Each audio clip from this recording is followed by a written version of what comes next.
Wonderful edition. I want to say a big welcome to everyone that is watching in Nigeria and also in diaspora. Thank you for subscribing to Flip TV and also watching our program. I have my wonderful reviewers with me here this morning. They are set and very hearty and healthy to do justice to the newspaper headline. This is a wet wet Saturday morning in the city that never sleeps, the city of Lagos. I'm right here in Ogba, Ikeja. Okay, let's move over to the newspaper headlines. This morning I have with me the Daily Trust. Can we trust the Daily Trust, the Saturday Daily Trust? And I also have the Saturday Vanguard with me this morning. What does the Vanguard have for us? Above the masthead we have Igbo man sold me into slavery in Libya. A stranger rescued me. An Igbo man sold me into slavery in Libya. A stranger rescued me. Sanwo-Olu commissions roads in Ikoyi. That's a wonderful one. Sanwo-Olu commissions roads in Ikoyi. Lawmaker speaks on KB abduction. Bandits fearless alerted of the attack. Bandits were fearless and they alerted people of the attack. They overpowered police before kidnapping students. They overpowered the police before kidnapping students. One student found dead, 7 rescued. One student found dead, 7 rescued. Southeast governors have failed on security. Southeast governors have failed on security. El Rufai sacks 99 political appointees. Governor El Rufai of Kaduna State sacks 99 political appointees. Assures on free education and 30,000 minimum wage. I make 400,000 naira monthly selling bread to bandits in Kaduna State. I make 400,000 naira monthly selling bread to bandits in Kaduna State. That is from a suspect. Lagos tanker explosion, 5 lives lost, 25 vehicles burnt, hoodlums loot offices, vandalized property. 5 lives lost, 25 vehicles burnt, hoodlums loot offices, vandalized property. Ishekiri Nation holds funeral service for Ogiame Ikenwoli. The main headline, how jihadists plan to make Okowa cry. How jihadists plan to make Okowa cry. Who are these jihadists? Fulani threat to attack Delta State. How jihadists plan to make Okowa cry. Life of citizen Obinobe who helped police discover explosives threatened. Life of the person that helped the police to discover the explosive is being threatened. Cross River, Duke, Imoke, Basi team up against Ayade. Cross River, Donald Duke, Liel, Imoke and Basi team up against Governor Ayade. He may be connected to his decamping from PDP to APC. Let's go over to the Daily Trust. Can we trust the Daily Trust this morning? NSAS, the main headline, Lagos Bayelsa, Imo Kwara award 1.1 billion naira as judicial panel settle police brutality victims. Lagos Bayelsa, Imo Kwara State award 1.1 billion naira as judicial panels settle police brutality victims. 7 states fail to set up panels. 7 states fail to set up panels. How high cost of medical oxygen kills patients in Nigerian hospitals. How high cost of medical oxygen kill patients in Nigerian hospitals. You can look that up at the Daily Trust newspaper on page 5 and 6. 625,000 people die annually. 625,000 people die annually. National policy on oxygen bugged by problems. National policy on oxygen bugged by problems. 11 killed in OPC rival group clash in Ibadan. 11 killed in OPC rival group clash in Ibadan. NIMET projects flight delayed after 8 attempts. Castina windmill defies commissioning. After 8 attempts, Castina windmill defies commissioning. Senator Adeyeye is saying that nothing can stop Tinubu 2023. Nothing can stop Tinubu's presidency from Senator Adeyeye. And also remember, Sunday Igboho is coming to Lagos for Yoruba Nation rally. Let's look that up. On the 3rd of July, Sunday Igboho is coming to Lagos for the epic Yoruba Nation rally. Let's move over to our reviewers this morning. I have with me Mr. Chigozie. Good morning. Yeah, good morning, Mr. Christian. Good morning, esteemed viewers. I heard you saying at the background, we were discussing, you said all that is happening is working towards the good of the Biafra agitation. Can you? Yes, I maintain the position that no remedy for Nigerians breakup. Nobody could prefer solution to the myriads of problems bedeviling the enclave called Nigeria.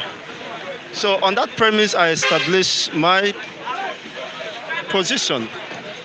And with the realities on ground, we have no other choice than to believe that Nigeria is gone already.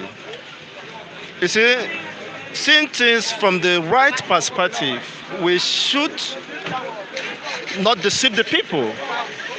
We should not pretend as if everything is fine, because there is no future. What we just have is the present. Nigeria doesn't have future, but we have the present. And the past has been our experience. And some people do say that experience is the best teacher. That is absolutely wrong. The experience you learn from is the best teacher. You may have an experience, but you refuse to learn from it. So the error of the past will keep on repeating itself. So experience has proven not to be the best teacher, because you see people dabbling into one hurdle or problem and trying to get out of it. You see them dabbling into it again. That invariably means they have not learned from the past. So experience that you learn from is the best teacher. But when you refuse to learn from the previous lessons, then it means you are a monumental fool. Okay, if you say, okay. I was able to listen to the video of Dim Chukwuemeka Ojukwu when he was narrating the incidents that took place that led to the Abuja Accord. He, in his summary, he said that we thought by that agreement we have escaped the danger. That means Ojukwu was able to see the looming danger ahead of us, which invariably most of people who sound politically correct today have not yet got to understand, are not yet in tune with the reality. What Ojukwu saw over 50-something years now. He said he thought that by that agreement, if properly implemented, we would have averted the danger that is looming, that is ahead of us. But because such agreement or treaty was truncated, as usual, and the Abuja Accord, and we've not found our feet. I mean, the Nigerian state have not found its feet since then. The same thing recycling itself. It means we have not learned lesson from the experience we had in the past. So, and as such, it is bound to repeat itself. But this one will be more devastating. Of course, you can understand that. Okay, if you say the breakup of Nigeria is inevitable, somebody is still saying that nothing can stop Tinubu's presidency 2023.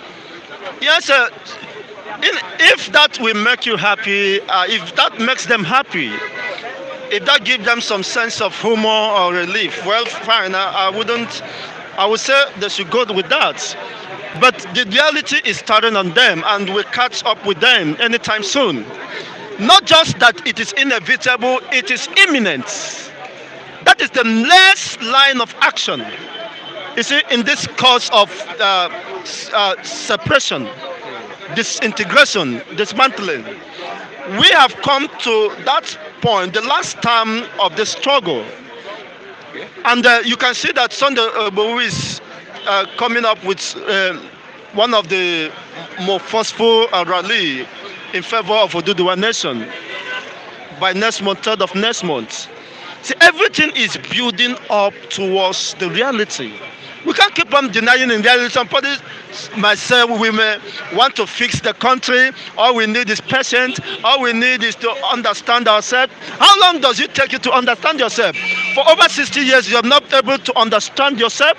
And when you have a Fulani caliphate who has different reasoning, who have different agenda, who have different ulterior motive than what you share.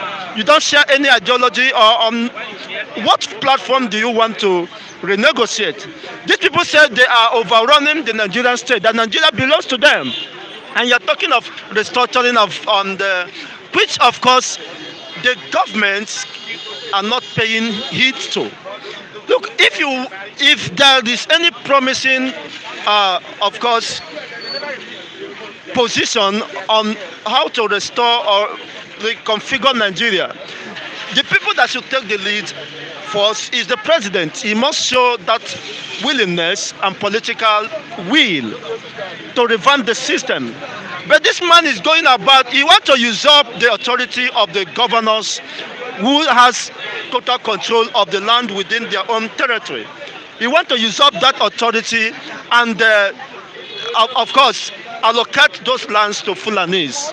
Why people are busy worried about the incessant killings across the regions, he's only busy about canvassing for ranching, grazing fields for his own race, his own Fulani people. You can understand the mentality and the ideology of a man who is in the helm of affairs. That he is not giving a dime. He doesn't care whatever you feel. He is committed to the Islamization and the Fulanization of the country.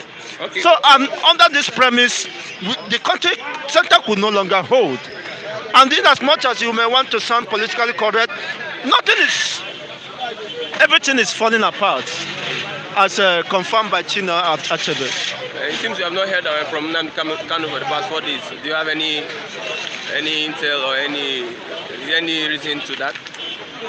Well, when it deems necessary, Nnamdi Kanu has been a very good manager and a very good leader. He has been carrying his people along when the occasion necessitates. When there is information to pass, then, and of course, his people are waiting for the next line of action. So I think they are trying to fine-tune and perfect some issues that may not be expected to be at the public domain. So that is how governance should be, and that is how people should be carried along. Every average Biafran understood that this man is a true leader. He communicates, he of course receives feedback, and when the ovation becomes too high, he will use his wisdom and of course experience to get things done. So this is what we are looking up to. We want a system that will be all-inclusive, not a system that we have the wishes of an average Fulani man becoming a law, enacted as a law. You see, against at the expense of other nationalities. Okay. So on this premise, you can understand there is no remedy for the breakup of the Nigerian, this enclave called Nigeria. Okay, thank you very much, Mr. Chigozie, a wonderful one. Do have a great day. Yeah. Okay, let me greet my people. Mr. Matthew, you can come here. Let me greet my people this wonderful morning. I see you, Mr. Ojugo Kenneth. Good morning. Walter Echipwe. Good morning also. Chris Money. Mr. NWC Nwogbe. Happy Hondo. Chilled Power. Eric Info. A wonderful guy. Mr. Chuku Ferdinand.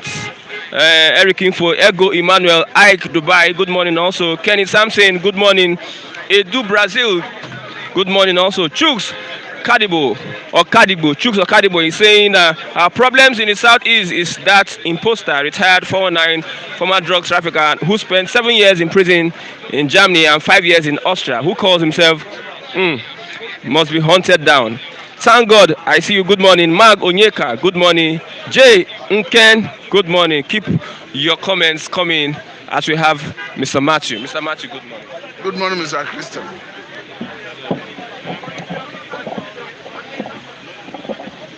Okay, let's manage it. We are looking at the Bounties yesterday. We talked about Tinubu becoming president. Senator Adeyeye is saying that nothing can stop Tinubu. Looking at the calculation, the body language of the president and the party, do you see Tinubu having a primary ticket of APC? Thank you for having me. Matthew is the name. Looking at the political system in Nigeria, looking at the chance of Tinubu becoming the flag bearer of APC. I think by all standard of Nigerian political system, Tinubu is a man to beat in APC primary. But when we look at the factor that determine who wins an election, especially when it comes to primary election, most of those factors are in his favor. If you look at resources, he has gotten enormous resources to around. I look at how electioneering campaign is done for primary election. It is always for the highest bidder. Let's look at the followership. If you look at followership, to an extent, Tinubu have consolidated power in the southwest. Of all the political gladiators in APC, he's the only one that have so much consolidated power in his geopolitical zone. If you look at every other person who may be having interest in that contest, I don't think there's anyone that has been able to consolidate power in his geopolitical zone. What I'm saying does not represent my position, my opinion when it comes to who will rule Nigeria come 2023. If I'm to speak with respect to my opinion, I will tell you that I want a youth to take over the reign of leadership of this country come 2023. The reason is not far-fetched. Because all these elders, all these old politicians who are recycling themselves, they have collectively failed the youths. They have collectively failed this country. Because if you look at Buhari, who is the current president of the Federal Republic of Nigeria, this is somebody who ruled 46 years ago as the military head of state. Now you have a Buhari who have a son who is Yusuf, who is in his youthful age now. If a Buhari ruled in his youthful age about 46 years ago, now he's ruling as an elder. When they say that the youths are the rulers of tomorrow, leaders of tomorrow, when will a Yusuf have the opportunity to rule? And the same people that share age bracket with a Yusuf, when is their turn to rule? If a man will rule in his youthful age, rule as an elder, when will the youth take over? So by our standard, come 2023, I think it is expedient that a youth should take over the reign of leadership of this country. It should be a youth who is detribalized. Where the person comes from is not the issue. The issue is let it be a youth who have the administrative acumen, the political acumen, what it takes to bring Nigeria back on track. For me, even if a Tinubu, an Atiku, maybe somebody like Jonathan, maybe somebody like the former governor of Imo State, Rogers Okorocha, I don't want to know whether they had the capacity in terms of resources, whether they had the capacity in terms of followership. What I'm saying is that come 2023, let us have a youth. If for any reason Nigeria is still together, let us have a youth who will pilot the affairs of this country. Would your vote go for Tinubu? If you have been following the trajectory of my discussion, you understand where I'm going. I've told you that if you look at the dynamics of politics, that a Tinubu will definitely is a man to beat in APC primary. Even considering a general election in Nigeria, is a man to beat. But I tell you that as an individual, I'm advocating that come 2023, that these old politicians, these elders that we have been recycling, we need to do away with them and get a youth to get to the saddle and lead this country. Okay, bandits they were fearless. They are alerted people of the attack. That is the KB students. Now the troops have gone in to overpower these bandits. 1 student found dead and 7 rescued. Look at the performance of the police on that rescue mission. If you go for a rescue mission and it's successful, I think it's a thing of pleasure. I think it is a thing, it's a good omen, and it is the people that went for the operation should be applauded, because these are the things we are not seeing before. These are part of the reasons we are saying that we do not have the expertise, we don't have the wherewithal to police and to rescue people who are kidnapped. But again, I don't think it is holistic, because looking at the number of people who have been rescued and looking at the number of people who are presumed to have been kidnapped, I don't think they have been able to get to the root to get everybody out of captivity. But whatever happens, I think it is a right step in the right direction. I think it's a good omen. And if we continue seeing successes on the part of the police, on the part of the military, on the part of the DSS in their responsibility to rescue victims who are kidnapped, in their responsibility of being proactive. But again, I think what is more pertinent, what is more paramount is being proactive. The reactionary approach is not always the best. That is why we have the DSS, who primarily had the responsibility of intelligence gathering. And when they gather intelligence, they share with other relevant security agencies, who will make sure they beef up security in flashpoints, in areas who are in vulnerable areas, to forestall a possible attack. Because by the time you start going for a rescue mission, you are putting the life of people who are in captivity in danger. You are even putting the life of people who are going for that rescue mission in danger. But if you advance your strategy to the point where you are able to nip crime in the bud, where you are able to do enough intelligence gathering to ensure that before they strike, you get wind of it, you stop it. I think if we get to that level, it will be good. Okay, lastly, looking at security, so the Vanguard newspaper says that Southeast governors have failed on security in the Southeast.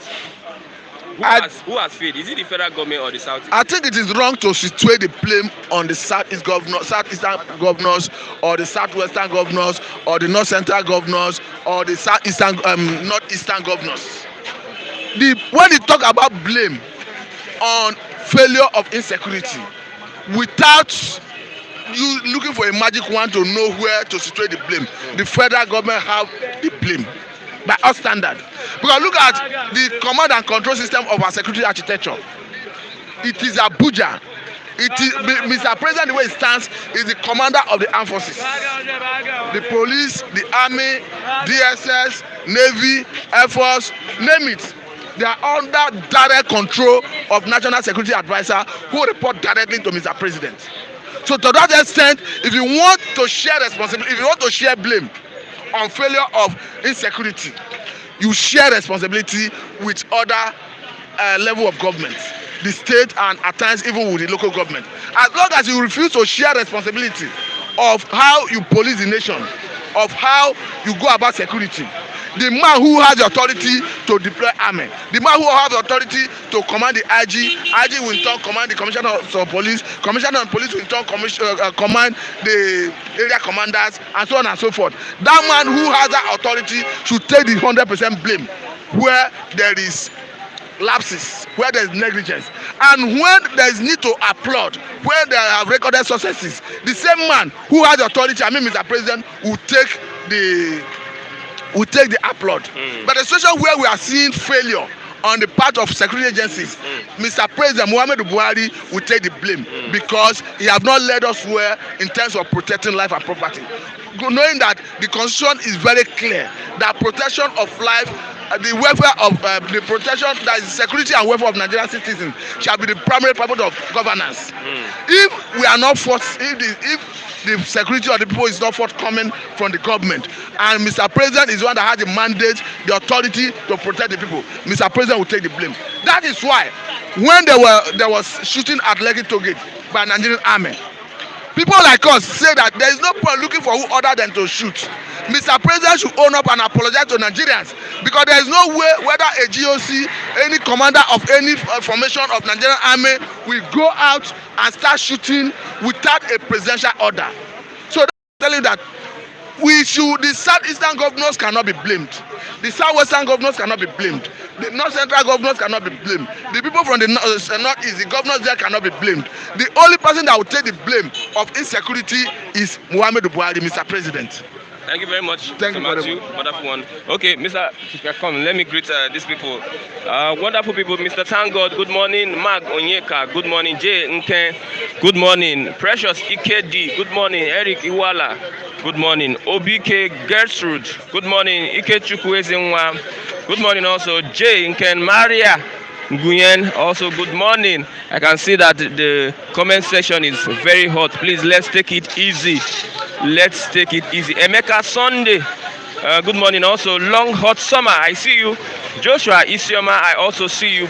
Chris Money, I see you. And also, wonderful people. Victory, Noble Ihunwo, Chris Money, and Chidek Steve CSP. Prep Talk, I see you.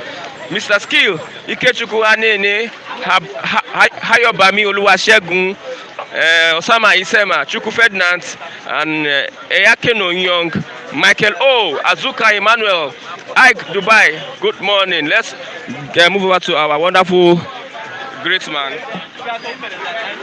Mr. Raphael. Thank you. Good morning, Mr. Chuku. I want to ask you this question again. Yeah. Because on social media, people are talking about the 100 million bounty placed on Nnamdi Kanu. To you, is Nnamdi Kanu that guilty? Good morning, viewers overseas. You can see my teeth. You know the reason why I'm smiling? They placed bounty on Nnamdi Kanu 100 million, but Israel replied them. You can see that another prime minister has taken over from Benjamin Netanyahu. His name is Bennett Naphtali. Naphtali is one of the 12 sons of Jacob by name. Naphtali is now the current Israeli prime minister, who has replied to federal government that they should take their serious time about the way they follow the issue of Nnamdi Kanu's agitation. So that threat of placing bounty on Nnamdi Kanu is just a fluke. It's a joke. It's a joke as usual. As you know, that Nigerian structure is constructed under a joke. Nigeria Foundation is still laid on a fluke joke. So it's a dilapidated structure. Nigeria is nothing where Nnamdi Kanu is. Comparing to Nnamdi Kanu's agitation, which has been given kudos by international community as one of the best, the most peaceful agitation in the world. So, as they place the bounty on Nnamdi Kanu 100 million, I, Mr. Raf Mbochi from Anambra State, I place bounty on the head of Information Minister, Lai Mohammed, 100 naira. I've reduced it. Yesterday it was 400. Any one of you that can arrest Lai Mohammed and bring him back to down east to answer query on insecurity happening in that land now should be given 400 naira, 200 naira, sorry, less, later, we will know what to do for you. Then, if you could come out with, Buhari, the first, the Nigerian president, the so-called president, masquerade, if you could bring him back to that east with under charcoal or handcuff, I'm telling you, we are going to give you 950 naira. The value has reduced to 50 naira. So let me tell you, what about El-Rufai? 100 naira has reduced now 195 naira. Dambanzau, retired general, those people that orchestrated all this insecurity, what do you call them, insurgency in Nigeria going on now, is one of them. If you could bring him, arrest him. They are the major culprits we have in the country. Not peaceful people like Igboho, not peaceful people like Nnamdi Kanu. The major culprits are number one, Buhari, followed by retired General Dambanzau, followed by El-Rufai. Gumi, Sheikh Gumi, the useless cleric. These are the major culprits. They are supposed to be placed bounty on their heads. Not a peaceful man that is fighting for his right like Nnamdi Kanu. So that bounty you're talking about, 100 million, that makes Nnamdi Kanu a very valuable man, more valuable man than they are. But you can't buy him 100 million. I'm just trying to manage myself. Okay. Nnamdi Kanu was more than 100 million. Let me tell you, 100 million naira is not up to $200,000. So that's a chicken change. I tell you, Ndi Anambra is telling you guys, Igbos in diaspora, Yoruba, everybody, arrest Gumi, Sheikh, arrest Buhari, take him down to east. We are going to give you 195 naira, 950 respectively for that price or financial reward, or you call it incentive for arresting or bringing these people. because they place 100 million on Nnamdi Kanu. Another day, maybe tomorrow, they will place 1 billion on Sunday Igboho. These people I mentioned now are the major culprits. They are the criminals. Buhari, El-Rufai, Dambanzao. Because they don't want Jonathan to be there in 2015, they invited bandits from Libya, Senegal, Gambia, Chad, Burkina Faso, all the Sahel countries. They gang up together to invade Jonathan regime and boot him out. And eventually, they won election. So now that the money they promised them, they could not pay them. They paid them only 100 billion. Assigned by, this man approved it. This man from Abo, MFLEG, CBN governor, without asking questions. The money could not even pass through the upper and lower house. They should have known what that money was meant for. They paid only 100 billion, now remaining 50 billion. They could not pay again. These guys reacted. The insecurity in Nigeria is a result of that reaction. They could not finish paying them. Now we have banditry, we have Boko Haram, we have herdsmen, all of them. And there are many more to come because they have not paid all of them. Now you are telling me that we place money on Nnamdi Kanu, you useless Northern Coalition idiots. Wonderful. Southeast governors have failed on security. Oga, the Commander-in-Chief of the Armed Forces of Federal Republic of Nigeria, the Chief Security Advisor to Buhari, they have failed on security, not Southeast governors. Southeast governors have not paid because Obiano did not fail. Obiano is securing Anambra State. In the Anambra are secured. If you want to try us, soldiers, go to Anambra State and torment them. You cannot come because the Chief Security Officer of that state is Obiano. You cannot go there. We don't have criminals like Sheikh Gumi, Garba Shehu. We don't have criminals like Lai Mohammed who cannot say the truth. One day, just an atom of truth cannot come out from his word, his mouth. So we don't have crooks in Igbo land. Southeast governors, they have not failed in terms of security. You people, you send soldiers to that place to go and kill and maim. But it is impossible. It is impossible to torment Igbos and go scot-free. You go there with soldiers, you maim, you kill the unlucky ones, but how many of you remain alive today? Igbo man is not simple.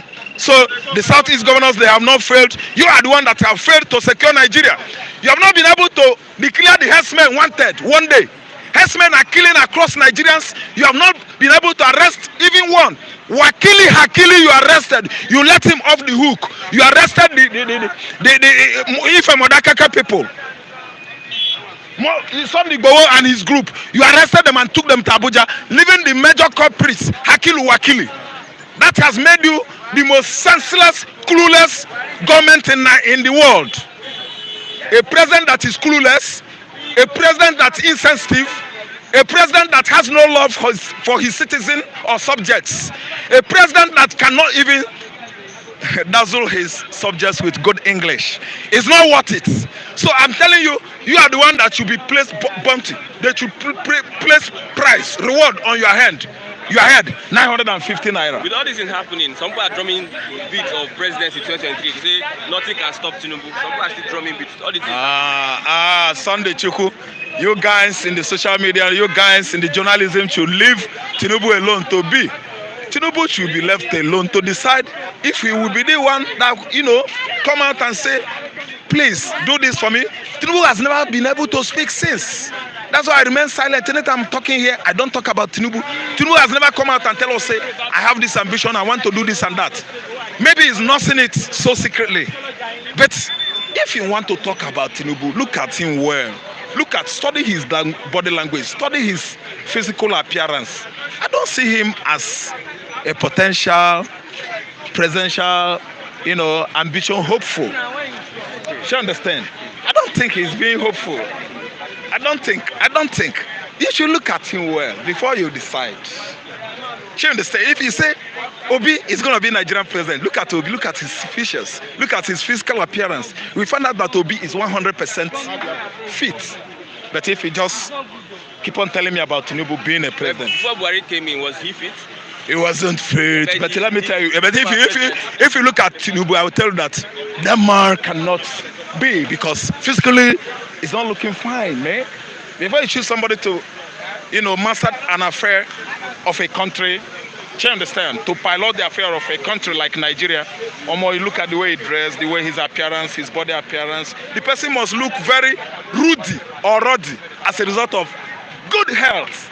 Do you understand? So that people will admire his charisma. It's not Buhari that is people that are writing for him, talking for him, speaking for him. Each time he delivers national broadcast, they must do what? Edit his statements. Edit. They write for him. That's why the federal government of Nigeria is running a government under a democracy that looks so strange. In the United States, if Mr. President is incapacitated, tell me who the next person. Vice President. Vice President, you read about federalism. That is true federalism, true presidential system of government. So what you are running here, anybody can come out and become Nigerian president, whether you are blind or not. Even some persons from certain angles and certain circles come out with the idea that, or ideology that, even if Mr. President, the current president in Nigeria, presented himself as a certificate with ordinary NEPA bill, he would scale through. That's why we have had this problem. Any final statement? Yes, the final statement. The final statement is that there are two things in life: the good, the bad, the negative, the positive. These two forces, they go like arrow following each other. Do you understand? If you do me, I do, you do me, I do. But at the end of the day, the good shall triumph. Thank you. Thank you very much. Wonderful one from Mr. Raphael. I have with me the great man, Oko Godem. You can introduce yourself. Yeah. Good morning, my viewers all over the world. The people that love truth, the people that follow the truth, the people that want to hear the truth. I thank every one of you. And mostly, I thank God Almighty who kept everyone else alive, both the good ones and the evil ones. God keep everybody alive. We are alive up to today.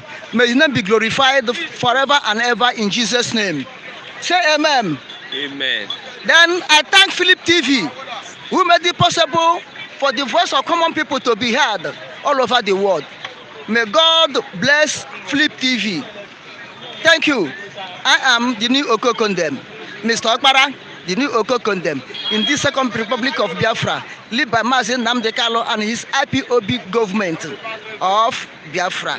As of this moment, Biafra, tomorrow, Biafra, although I'm still in Nigeria. Yes, are you in Nigeria? Yeah, I'm still in Nigeria, and I'm still Nigerian man, because Biafra have not finally restored.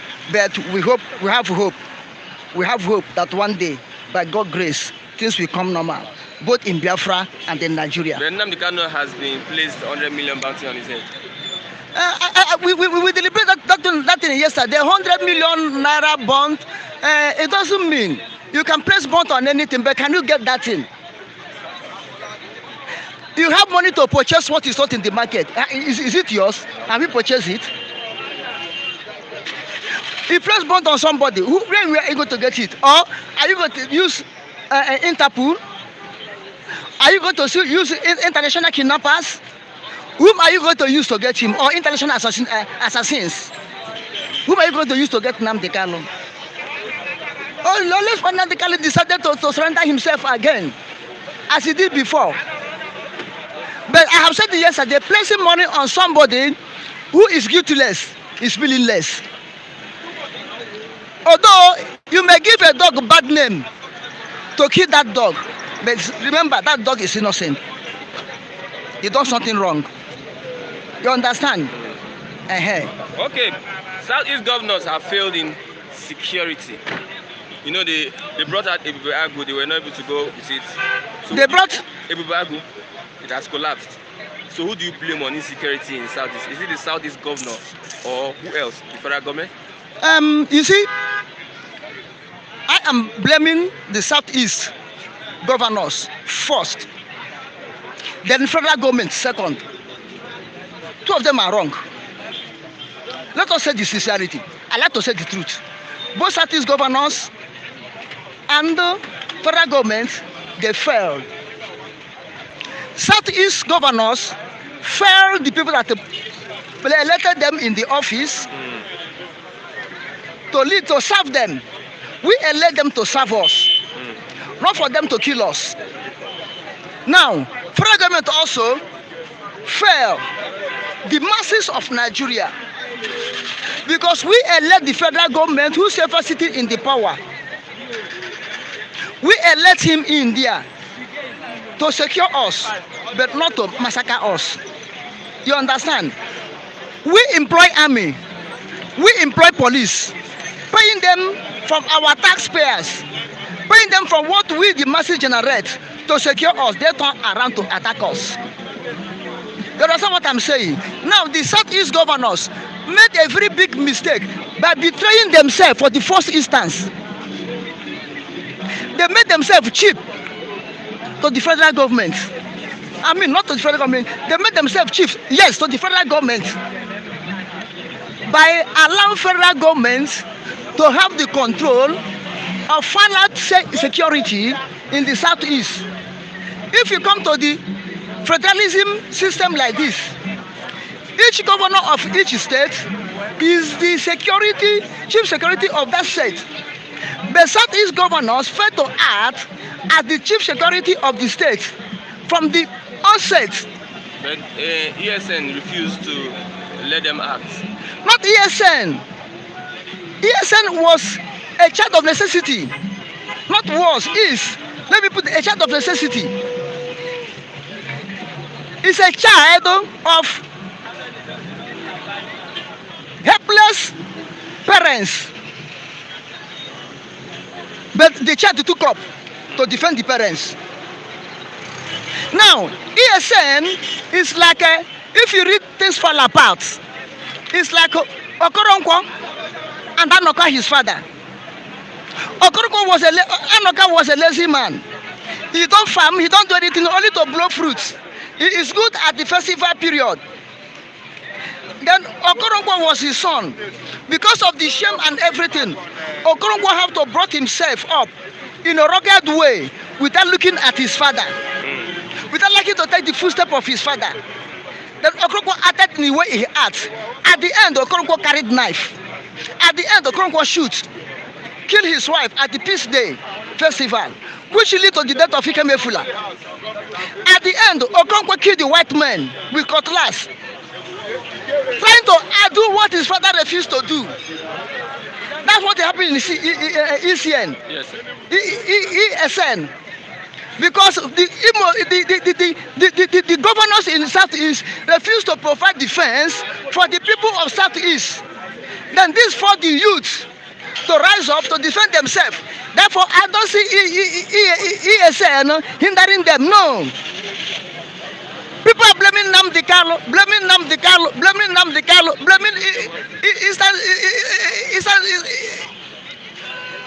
Eastern Security Network, blaming unknown government. But they're supposed to look into the government, the state governors and the federal government. What have they done? If they don't this thing people cannot rise up. Now IPOB, they were attacked terrorists. Federal government caused it. Because IPOB started without a gun. Everybody knows that all over the world. Even ordinary broom, they don't hold in hand. Federal government starts shooting their own citizens. It's just like your child now came out and said, "Daddy, I don't know what you are doing. You are not giving me the food well. I'm feeling hungry." You take cutlass, take cutlass to be cutting your child. Don't you know they said that child will hurt you more? So they said if that child was able to survive, one day himself will pick cutlass against you. That is his father. That's what happened between IPOB and federal government. Let us say this is here. Let us be sincere in anything. Now, because of federal government did not learn their lesson, Eastern Security Network born, government born, come up. Then Southeast governors like Usodimma of Imo State See what he did. If you are in that state or you have power to defend yourself, what will you do? You defend yourself. A person whom they force on us, that is a governor, we still agree for peace to reign. Nobody challenge him.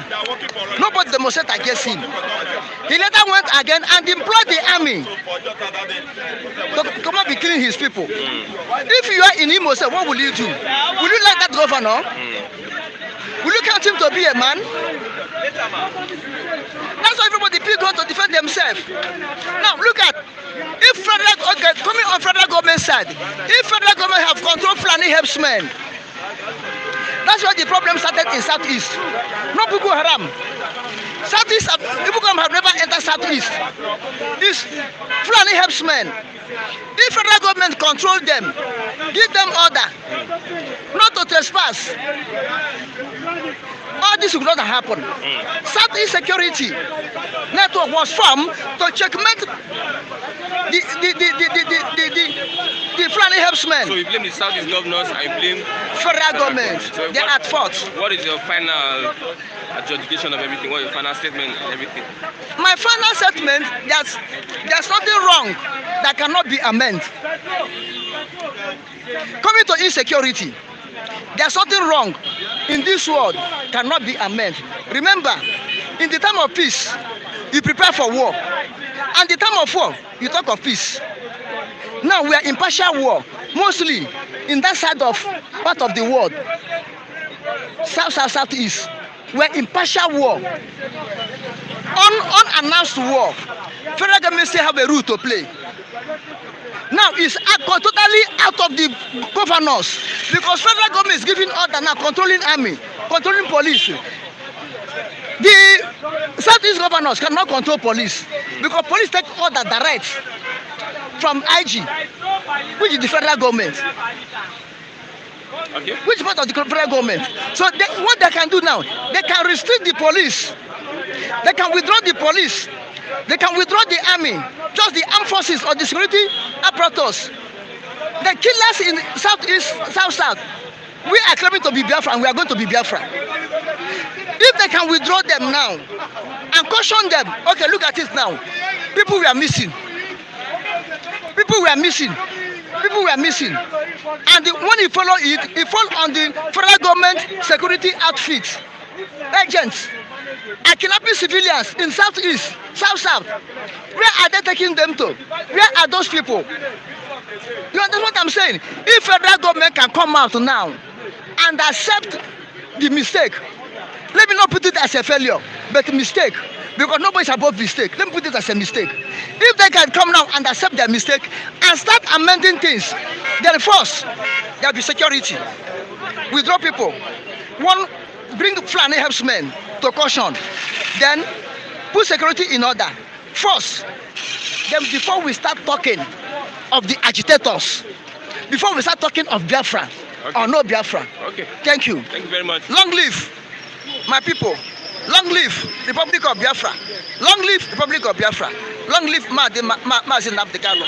May the Lord God Almighty secure every one of us. In the name of our Lord Jesus Christ. Amen. Thank you very much. Mr. Okoko, then I have Mr. David be here this morning. Mr. David, good morning. Good morning, sir. And happy weekend, sir. You are the Ghana. I know, you are the boss. We are in partial war. How do we find peace in this world that we find ourselves? How do we find peace? What is the path to peace? What is the path to peace if you are in a partial war? No, using Nigeria as a case study. Okay, using Nigeria as a case study. I believe on this note, the president and the presidency should dialogue with necessary stakeholders, because two wrongs they say can never make right. The federal government is trying to muzzle up, and these other people too are trying to muzzle up. Naturally, the government has failed. The government has failed because what has given rise birth to this insecurity, it's because of some persons are not carried along.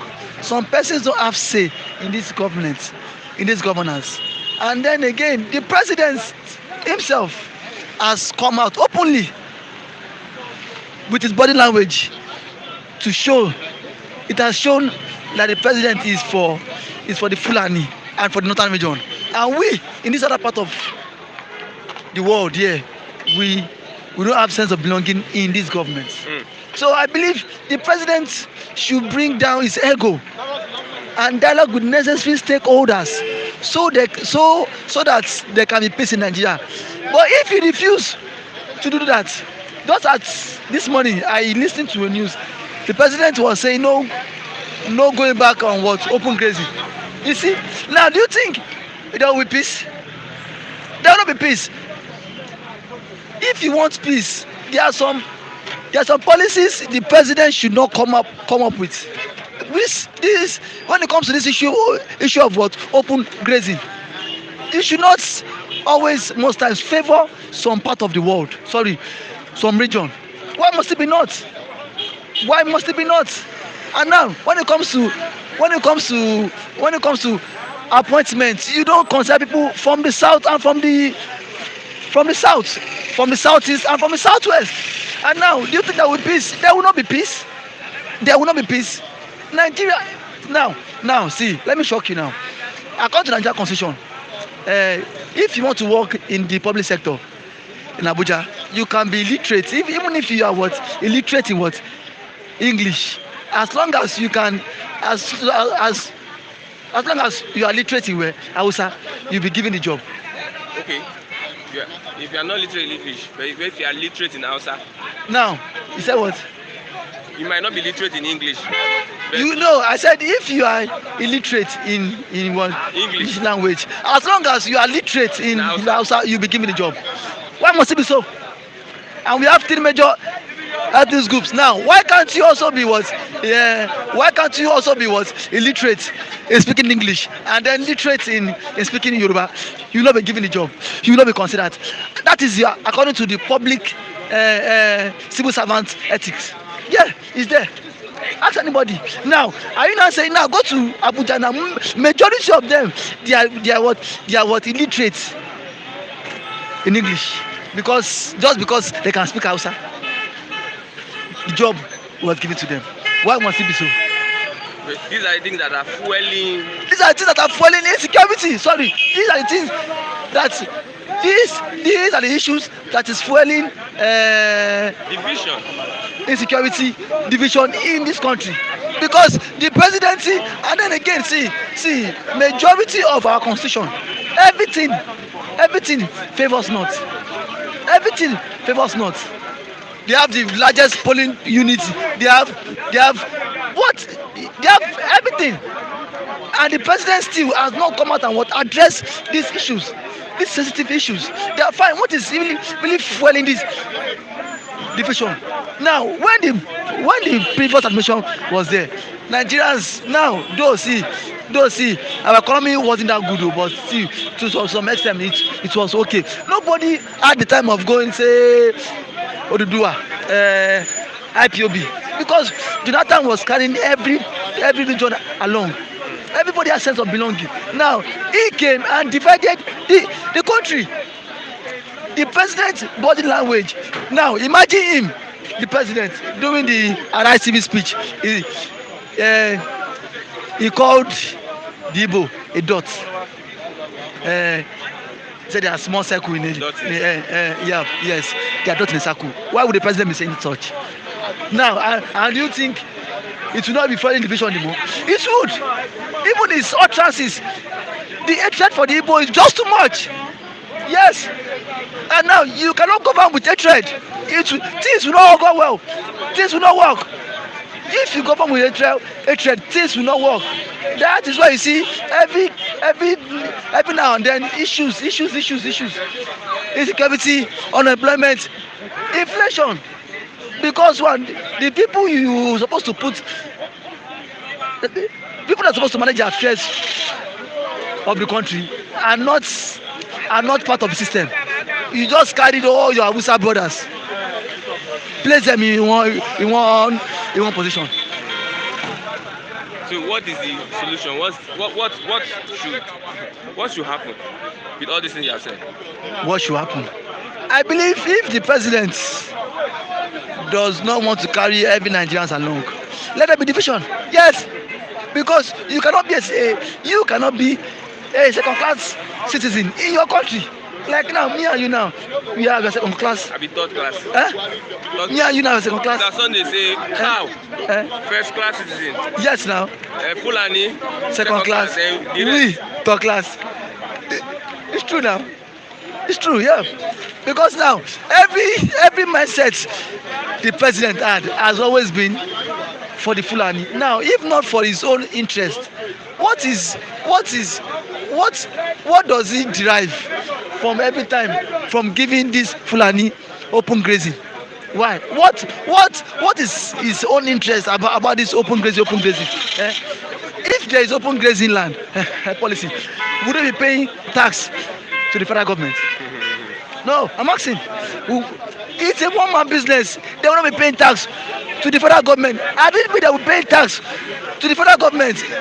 These people would be making monies, remitting monies into the federation account. It's a work on development. But no, they are not remitting money into the federation account. And still, the president is still not green. Is he saying he has what insisted that no going back on this open grazing? It shows. Well, I don't understand. I don't know how we got here. Okay. To this point. Okay, thank you very much, Mr. David. A wonderful one, a wonderful guy. Mr. Sunday, good morning. Good morning. That's how I talk. Oh. Yeah. Good morning, everyone. How are you? I'm fine. Good morning, Madam Tina, Mr. Kevri, everyone, my friend, Mrs. Juliet. I greet all of you. Even those people I didn't remember in France, Canada, UK. God bless you all. I love you as you love me so. My brother, what did they on ground? Security in the southeast, who are we to blame? Is it the federal government or the southeast governors? You know, we blame federal government and we blame state government. You know why? Yeah? Because the power of security is in the hand of the federal government now. The state governor the power have been taken from them to give order for security structure. Only one security that the state governor can control now is local vigilante. If they raise vigilante, say this is what the state governor raised for security purpose. That is what the governor have right to control. But when it comes to Nigeria police, Nigeria army, every power have come from Abuja. It's only when they can listen to the order is where? Abuja. So why you tell me that you blame the state governor? Because Buhari himself, his state is not secure. You tell me that you should go and blame the state governor? That something will happen. If order did not come from Abuja, police will not go out. If order did not come from Abuja, soldier will not go to secure the life of people. Who do we blame? Is it not federal government? We have many aim of government in that place because they don't know what they are doing. Buhari and Anko, that misfunction. You know why I'm angry? I'm not angry with God that created me, but only angry with angel that bring me to this country. This country, where would they so? Only the angel will carry me come. Now the best for. You see better country like US, even Ghana self, it go better. Ghana? Yes. There was a time Ghana, they say Ghana must go. Okay. Now Ghana don't better than Nigeria almost 50 times. Even though that angel carry me go Ghana self for better, that's how the best. But when we meet for heaven, me and the angel go solve our matter. That one, they on ground. You understand? So forget those people. They are faith. Buhari have faith in security, everything, electricity, road, infrastructure, nothing to write to him about. That's why he's threatening the whole region with grazing, open grazing. He's threatening the whole governor with open grazing, just one man, because they give you a power. Some people that vote to inside power.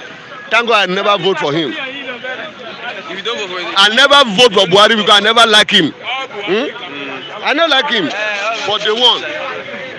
I never vote for him. I don't like him because me, till tomorrow, till anything happen, till I die, I don't go ever like him. Nothing I will remember Buhari for because he have never done anything for anybody. Only what is causing for us is pain and agony in the life of our sister and brother in the south and east. Only what Buhari can benefit from is killing. Because that's why you have S-men killing people in KB. You know how many students they kidnap in KB State? they have rescued some of them. They are rescued. many of the students have been shot dead yesterday. You know, Yaram. So what are you telling me? He could not go and declare the bandit terrorists and the Ifrani herdsmen. Ifrani herdsmen will kill people and come and tell the whole world we are the one responsible for it. And after Ifrani herdsmen will go back and have meeting with the same Buhari in Aso Rock. Metiala live in Aso Rock. But I will tell you, they kill these people. They kill this one. Police cannot arrest one person. That's why Wakili was arrested by OPC. What happened next? Police had to arrest the OPC group and take them to Abuja. The matter today, Wakili is now working freely. My brother, is it a country we want to follow? Would the country want to follow when only if you are fighting for freedom? If you are fighting for freedom, you are not the enemy of the state. No country that does not fight for freedom. We will continue to fight for freedom because this Nigeria is a free state. Nothing to write home about again. They have damaged the image of the country. Buhari and Ako, Buhari Elufai, Dambaza, Garuba Shehu, Malami, they have turned Nigeria to a beggar. That's every day we go to another country, beg money. Say they should give up everything we have, oil and gold. They are keeping it for a particular people and their children to eat. You understand? Buhari has damaged the name of the country with borrowing. They now look at it like that's why the word that classified as a word poverty in the whole world. Because of what? Every year we wake up, they will go to Aso Rock, they will go to China borrow money. We are now a beggar to the eyes of China. One day, China will colonize you second time. British have caused many havoc. British colonize Nigeria and give the power to the mad people in the north. That's why what is happening today is happening. That's why the British cannot talk. That's why Queen Elizabeth turned deaf and dumb. If something that is happening in Nigeria now happen in Ethiopia, happen in Ghana, the ECOWAS, United Nations will have formed envoy to go and solve the matter there. How many of them have come? Are we at war? Okay, this one is more than war because they killing silent. War, you know that this is war we are fighting. This one is more than war. Silent killing every day. Is that the way we will continue? Silent killing of our brother and sister in the north, or in the east. Now, those mad group that call themselves 17 group that place 100 million in the head of Nnamdi Kanu. Why did they forget so soon? When 2015, 2011, when they burned all the whole church because of Goodluck Jonathan, they burned even 2015. They killed many of our Christian brothers and sisters in the north. Has anybody from the east or west come out to declare they wanted? The whole Hausa. If the issue start, they will begin to burn church and kill the Christians. But today, how many of the East Hausa people have been killed in the East? Only the terrorists that the youth say no, we don't want them again. That is why those groups, the people that send to come and torment us, the people that send from Abuja to occupy the forest, that is when they are crying that they are killing Hausa youth. How many Hausa are they killing in the East? Is it more than the war they kill in Bronu with bomb? Is it more than the war that Esme are killing Kafancha? Is it more than how many people they kill during the election? Okay? Because we don't have leader in the south. Only what we have elements that are only waiting to work with their taskmaster. That is Muhammadu Buhari. He will send them to go and destroy the life of their brothers and sisters, and they will dance to the tune. That's why all of Hope Uzodinma, those people, Hope Uzodinma, Wike, all the whole governor in the south and southeast, when their death will come, nobody will rescue them. Vulture will come for them. You say all die and die. Yes, now. So they never like the people, like the North. The North may use politics to deceive you, but when it comes to the real issue, their voice are one. But when you come to the East, even in the East now, the real issue come, their voice are not one. Even when the fake issue come, their voice are not still one. Who are those people that want to fight for the people? They cannot fight for you. That is why they know that if they want to have security meeting, today if they want to have security meeting in Aso Rock, how many Igbo or Yoruba will be among? When you have chief of army staff, you have chief of army staff from Iflani, IGO police Iflani, custom DG Iflani, Air Force commander Iflani. How many of the people that will be there to listen to when they are planning their evil agenda? Nobody from the east, nobody from the south. They plan evil agenda to eliminate everybody. That's why Buhari have the guts to tell the whole Igbo that they are like a punkwe, they are psycho in the middle. That if they want to finish them, they will finish them. That is a man that the whole people, even some Igbo youth, some mad people like Okorocha Igige, all those all want to kill themselves because of him. That's the same Buhari that they want to kill themselves, kill their brother, because they want Buhari to enter power and use in devilish attitude to oppress the south and east. But I want to tell him, I have a message for him. If you like, you can torment southwest, you can torment southeast, but you can't torment south. You understand? Me, I'm from south. That place you can't torment. We don't bother to our governors.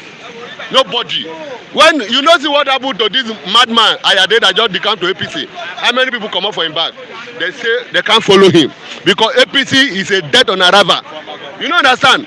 If many people come back and say because of Adeyeye we leave PDP because of him bad attitude, that's why if he follow in taskmaster, that's Muhammadu Buhari, wickedness and hatred for his people is ruling. That's what Buhari is practicing.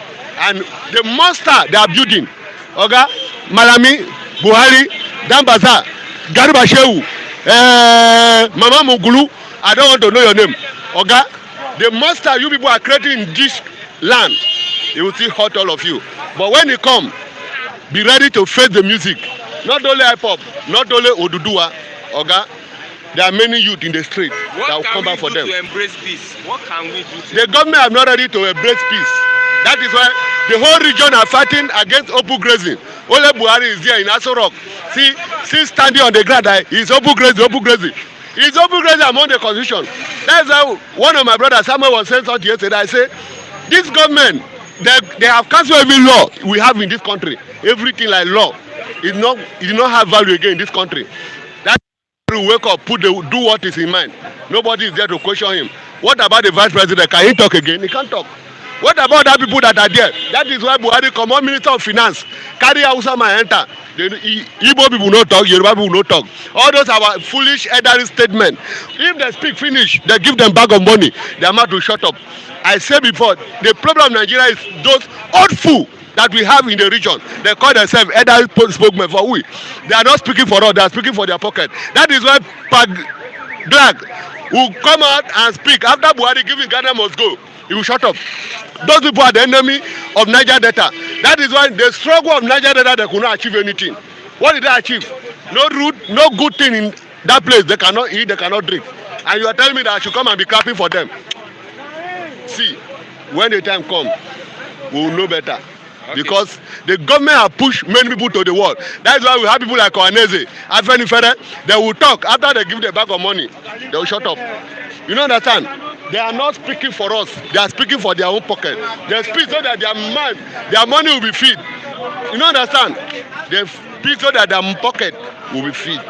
Okay. And they are risking the life of their people in danger. Nothing will stop Tinubu 2023. A senator is saying, I know your statement. Oh. I know what you are going to say. Okay. Just take it easy. I know. Continue.